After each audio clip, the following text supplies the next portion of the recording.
চলচ্চিত্রে একটা বান্ডিলের দর্শক আফরান নিশো পেয়েছে, সেটা খুব আহামরি যে তা না।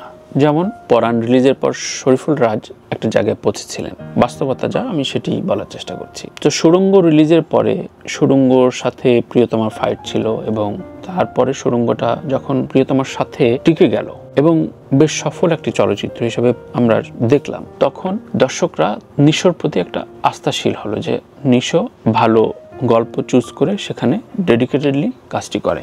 এই যে ভালো গল্প চুজ করা, এটা একজন নায়কের দায়িত্ব।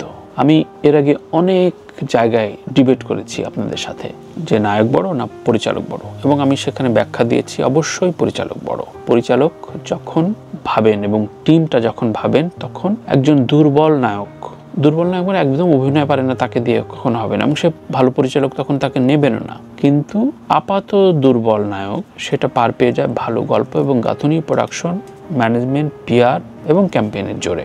কিন্তু একটা ভালো নির্মাতা যদি না থাকে, তাহলে সব কিছু আপনি ঠিকঠাক দেন, ও স্ক্রিন প্লে করতে পারবে না, ও কালার গ্রেড সম্পর্কে ফাইনাল করতে পারবে না, ও গান চুজ করতে পারবে না, এগুলো নির্মাতা করে থাকে।